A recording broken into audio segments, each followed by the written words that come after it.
بسم اللہ الرحمن الرحیم۔ واقدی رحمۃ اللہ علیہ کہتے ہیں کہ جابر بن دوران دوسی نے حضرت ابو ہریرہ رضی اللہ عنہ سے روایت کی ہے کہ میں بھی لشکر اسلام میں موجود تھا۔ ہم بلاد کے مقام پر مقیم تھے۔ حضرت عبید بن جراح رضی اللہ عنہ نے حضرت معین بن اوس مخزومی کو مقدم لشکر پر متعین کر رکھا تھا کہ اچانک یہ آپ کے پاس ایک رومی شخص کو لے کر آئے اور کہا، یہ شخص اپنے آپ کو ایلچی بتلاتا ہے۔ آپ نے فرمایا، کیا تو قاصد ہے؟ اس نے کہا، ہاں، میرے پاس آپ کے نام کا ایک خط ہے۔ آپ نے فرمایا، کس کا؟ اس نے کہا، یوقنا کا اور ایک اور شخص کا جو انطاکیہ میں قید ہے اور جسے لوگ حضرت ضرار بن عزور رضی اللہ عنہ کہتے ہیں۔ آپ نے وہ خط لے کر مسلمانوں کو سنایا۔ مسلمان حضرت ضرار بن عزور رضی اللہ عنہ کے اشعار سن کر بہت روئے۔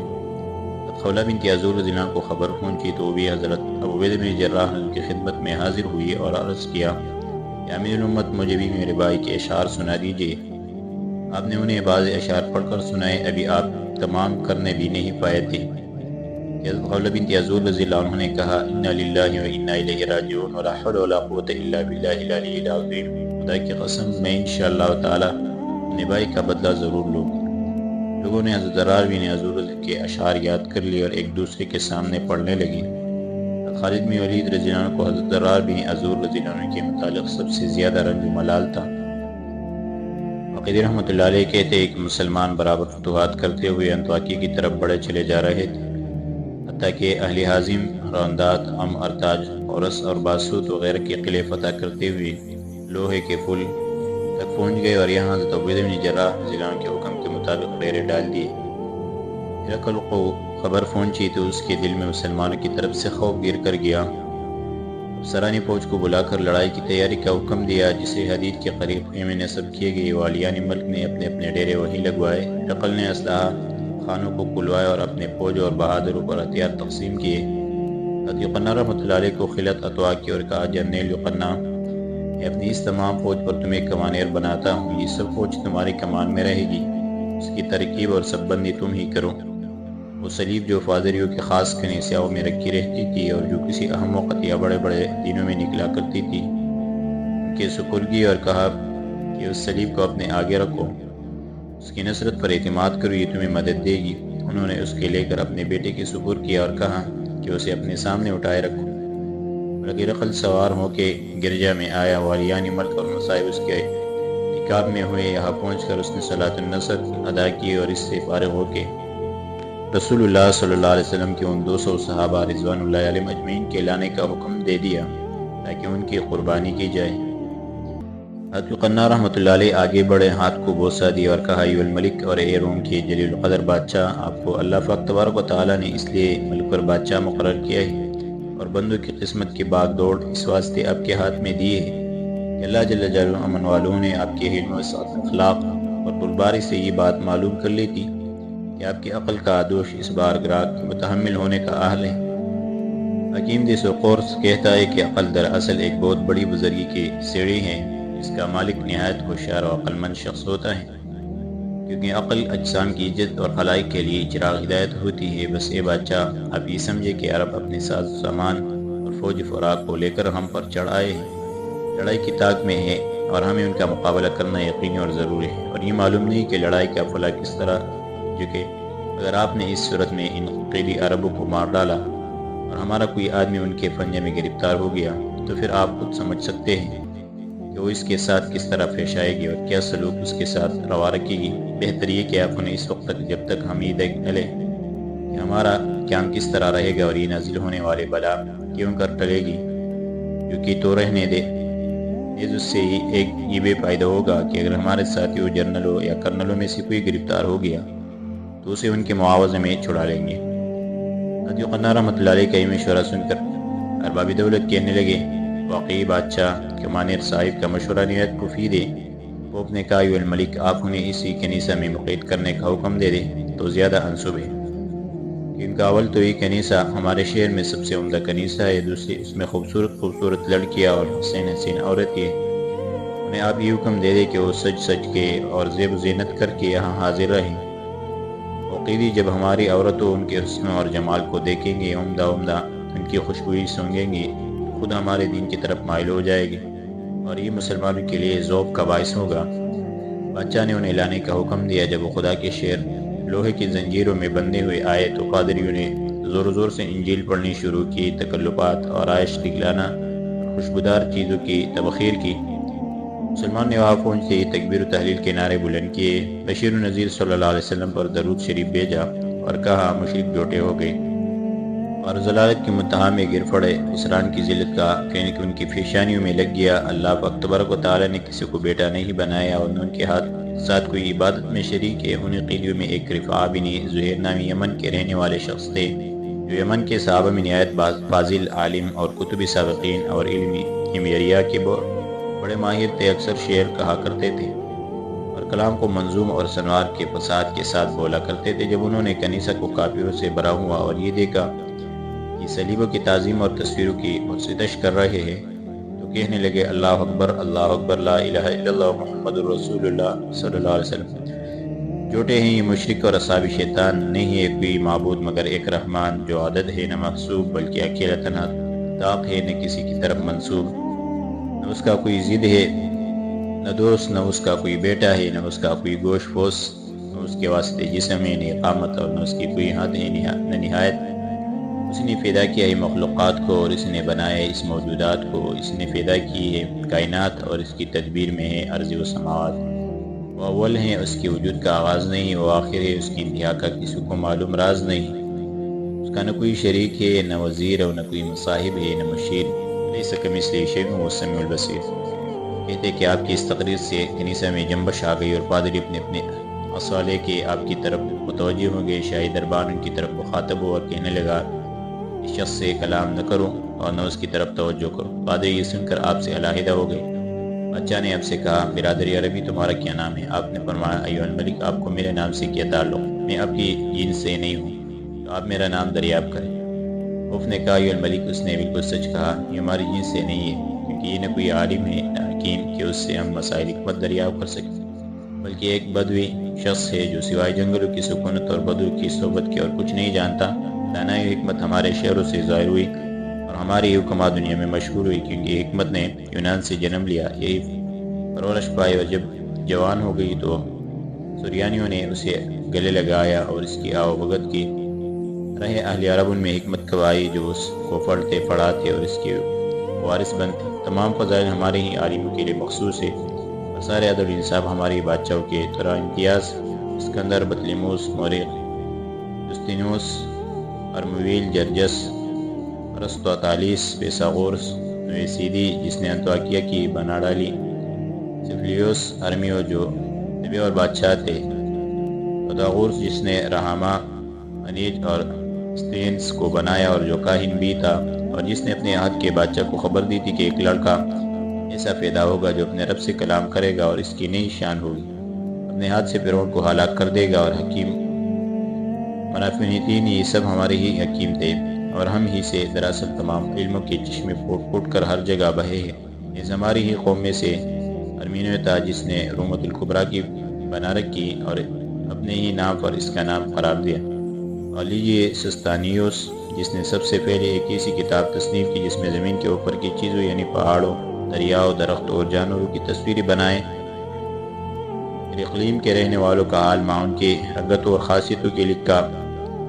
نیز ہرقلیم کی معدنیات، سونا، چاندی اور جواہرات کا حال تحریر کیا اور یمن کے کل چشموں کا مع ان کے ناموں کے حال معلوم کر کے اور ساتھ ہی پہاڑوں، جنگلوں، گھاٹیوں، آبادیوں اور دنیا کے عجائبات کا پتہ لگا کے ان کے قصہ بھی اس میں مندرج کیا۔ نیز حکیم ایدرس قلنسب رومی بھی ہم ہی میں سے تھا جس کا قول ہے کہ اللہ پاک تبارک و تعالیٰ قیامت میں میرا حشر ایسے لوگ کے ساتھ نہ فرمائے جن سے وہاں یہ کہا جائے گا کہ تم شیطان اور اس کے لشکر کے ساتھ دوزخ میں چلے جاؤ۔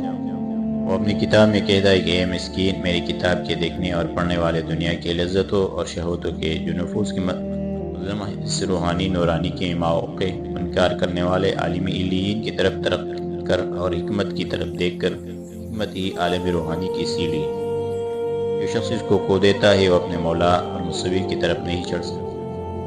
عقیدی رحمۃ اللہ علیہ کہتے کہ چونکہ یہاں جبیلہ بن اہم اور ان کا لڑکا بھی موجود تھے اور اس خوف اور جبیلہ بن اہم کے مابین عداوت تھی، اس لیے خوف نے تقریر دراصل جبیلہ بن اہم کے اوپر طعن اور تشنیع کرنے کے لیے کی تھی۔ ان کی عداوت کا سبب یہ تھا کہ اس پوپ نے ایک بہت بڑا گرجا بنایا تھا جس میں سال بھر کے بعد ایک میلہ لگایا کرتا تھا، اور اطراف و جوانب کے رومی نظیر مال جانور اور موم لے کے وہاں آیا کرتے تھے، اور یہ اس پوپ کی ایک رسم پڑ گئی تھی۔ بادشاہ نے تمام زمین جبیلہ بن اہم کو بخش دی تھی، اور اس نے اس گرجا کے چاروں طرف ایک شہر آباد کر اس کا نام اپنے نام پر رکھ دیا تھا، اور وہ شہر جبیلہ کے نام سے مشہور ہو گیا تھا۔ کہتے ہیں کہ جب حضرت رفاع بن زہیر رضی اللہ عنہ نے پوپ کی گفتگو سنی تو ہنس سے اور فرمایا، تو نے ایسے لوگوں کی تعریف کی اور ایسے قوم کی توصیف کی جو زیادہ فضیلت سے دوسو دور اور راہ ضلالت میں ہمیشہ چور ہی، ان کے لیے نہ بزرگی کی کوئی سبیل ہے اور نہ ان میں کوئی مرد عقیل ہے۔ اللہ پاک تبارک و تعالیٰ کی توحید کا نہ ان میں کوئی قائل ہوا اور نہ ان میں کوئی بے لوث عبادت کی طرف مائل ہوا۔ فضیلت و بزرگی اسماعیل بن ابراہیم خلیل اللہ علیہ السلام کی اولاد کے لیے مخصوص ہے، جن کے واسطے بیت الحرام زمزم مقام نیز مشر الحرام منصوص ہے۔ اسی اولاد میں سے طبائیہ، اقیال، حمات اور اشبال ہے جن کا سب سے بڑا اقبال ہے، اور زمین کے طول و عرض میں جن کی بادشاہت کا نسیل ٹونڈا محال ہے، اور ملک صواب مراسد یعنی اسکندری اول دنیا کا سب سے بڑا مجاہد جو تمام جہاں کا مالک ہو گیا اور روز زمین پر قابض ہو گیا، ظلمات میں داخل ہو گیا، زمین کا وارث ہو گیا، اب تک نے مطلع اور مغرب تک پہنچ گیا، زمین کے بادشاہوں کو ذلیل کر دیا، اور اللہ پاک تبارک و تعالیٰ نے اس کا نام ذوالقرنین رکھ دیا۔ سبا بن یارب بن قحطان، شداد بن عاد، شدید بن عاد اور عمرو ذوالاسقان، ہدہد بن عاد، لقمان بن عاد، شعبان بن اکثیر بن تنوخ، عباد بن رقیم اور عاد بن عتبان، یہ لوگ حکمت کی باتیں بتلاتے تھے اور موسیٰ بن عمران کی نصیحت فرماتے تھے۔ جہلہ بن سیاحہ بن اجلان بن یاقد بن رخ و سمود بن کعنان، یہ سب بھی ایسے ہی تھے۔ اور لیجیے سبا بن یسجب جس نے ہم میں سب سے پہلے تاج پہنا، اس کے بعد ہمیر، پھر عاد بن ہمیر، پھر تبا، پھر وائل ہوئے۔ نیز ہم میں سے ہی اللہ کے نبی حنظلہ بن دعوان اہل الرأس ہوئے، نفیل بن عبد المدان بن خدم بن عبد یالیل بن جرعم بن قحطان بن ہود علیہ السلام جو 500 برس زندہ رہے، ہم ہی میں سے تھے۔ انہوں نے ہی قلعوں کو بنایا، خزانوں کو نکالا، لشکروں کو تابع کیا، اور اللہ پاک تبارک و تعالیٰ نے انہوں کے اپنے نبی حنظلہ نزاوان کے علم کا وارث بنایا۔ سب کے بعد اللہ تعالیٰ نے ہم پر زندگی کو ختم کیا، ہمارے مراتب کو بڑھایا، کیونکہ ہم میں جناب محمد رسول اللہ صلی اللہ علیہ وسلم کو پیدا کیا۔ ہم سادات ہیں اور تم غلام۔ قدر رحمۃ اللہ علیہ کہتے ہیں کہ مجھے یہ روایت پہنچی کہ حضرت رفاع بن زہیر بن زیاد بن عبیدہ بن سریہ جرہمی رجل عرب کے علم الانصاب کی نہایت ماہر عرب کے بادشاہوں اور ان کی سیرتوں کے پورے عالم تھے۔ نیز آپ نے کتب ہود، صالح اور حنظلہ علیہ السلام کی کتابوں کا مطالعہ بھی فرمایا تھا۔ جب آپ نے بادشاہ کے سامنے اس بے باکی سے یہ عالمانہ گفتگو کی تو پھوپ نے چاہا کہ میں ان سے ایک مشکل سوال کر کے انہیں عاجز کر دوں۔ چنانچہ کہنے لگا، بلند ہمت اور پاک تینتوں سے قلوب عقل روحانی کی نسیم تک پہنچ جاتے ہیں، اور مقام لاہوت نے اس طیور خفیہ غالباً فرشتے مراد ہو گئے جو ان ابصار سے غائب اور جو محیط بالاقطار رسائی ہو جاتی ہے۔ نیز اسے اعزاد عقیلیہ کی طرف جو داناس صفاق و مصفح ہے ترقی کر جاتے ہیں، اور افکار نورانیہ کی جانب اور خیالات باطنی کی طرف ان کی قدرت اخلاق کی تسبیح کے بعد جو حیاکلی جسمانیہ کی طرف سے افکار پر محیط ہے چڑھ جاتے ہیں، اور جب روشنی اور صفائی حاصل ہو جاتی ہے اور ان سے فرقے کی قدرت مل جاتی ہے تو پھر ارواح کے لیے ابدا کا عیش جس میں نہ انحلال ہے نہ عزم ہلال میسر آ جاتا ہے، اور اس وقت عنصر سے مل جاتا ہے، صفائی سے اور قدر سے۔ حضرت رفاع بن زہیر رضی اللہ عنہ نے فرمایا، پادری صاحب آپ کی گفتگو اور تقریر صداقت سے مار رہا ہے۔ اس نے کہا کیوں؟ آپ نے فرمایا، جب سیدھا راستہ جس پر چل کر منزل مقصود تک پہنچ سکتے ہیں آنکھوں کے سامنے سے غائب اور اس پر پردہ حائل ہے، تو پھر کس طرح قلوب علام الغیوب تک پہنچ سکتی ہے؟ آنکھوں کے بد و کفر کے پاک ہونے کی صفائی قدرت سے کب علیحدہ ہو سکتی ہے؟ افکار غوامیز اس طرح سے جبکہ وہ پردہ غفلت میں ہوں کس طرح آشنا ہو سکتے ہیں؟ اور خصوصاً جبکہ خواہشیں اپنے مفاد کی طرف پھرتے ہیں، ہمتیں اپنے موازے سے قریب ہوتی ہے، فکر اپنے عناصر کی طرف لوٹتے ہیں، متحرکات فکریں اپنے مساکن تک گردش کرتے ہیں، اذہان اپنے اماکن کی طرف پہنچتے ہیں، اشکال سے بسبب تاثیر خواہش کے جو ان میں ہے جدا ہوتی ہے، اور اپنے اختیار عناصر سے اپنی صورتوں پر انہی پر گر پڑتی ہیں۔ اس کے بعد آپ نے فرمائی، انہیں عربوں کا کلام ہے جن کے متعلق تو نے یہ گمان کر لیا تھا کہ حکمت ان کے اخلاق میں داخل نہیں ہے، اور عقل ان کے بازار میں نہیں پکتی۔ ملک یمن سے ایک شخص سے بنیزی نیرن نامی بادشاہ تھا جس نے ہمارے حضور اکرم صلی اللہ علیہ وسلم کی بعثت سے 700 برس پہلے آپ کی خبر دے دی تھی۔ بنیاد ذکی شخص تھا اور غوامض علوم حکیمیہ اور اسرار خفیہ بیان کیا کرتا، حکمت اور شکر نعمت کی باتیں بتلایا کرتا تھا اور بہت اچھی طرح نظم اور نثر بولا کرتا تھا۔ نیز منجملہ ان کے جو کچھ ہمارے فصحاء نے بیان کیا ہے، فصیح قیس بن مساعدہ حسب ذیل اشعار کہتا ہے: خبردار ہو جاؤ، ہم ایسے قبیلے سے ہیں جس کے لیے سبقت کی تھی عمدہ نعمتوں نے، اور وہ جہد سے دور ہو گئے تھے۔ انہوں نے کسی دن حرام کی طرف نہیں دیکھا اور سوائے تقوی کی کسی چیز کو نہیں معلوم کیا۔ ہمیں توحید ہے اور ہمارے افعال اس پر شاہد ہے، اور اللہ عز و جل کی توحید عقل کے بدو نہیں پہچاتی جاتی۔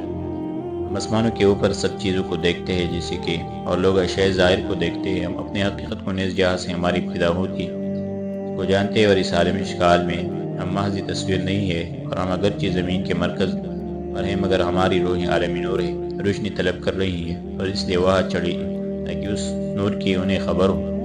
ان ارواح نے اپنی ذات کا نور عالم عقل میں دیکھا، بس وہ دنیا میں قیام کرنے کو راضی نہ ہوئی، اور انہوں نے اختیار کر لیا حقیقت فکر ظاہری، اور وہ تصویروں سے گزر گئی۔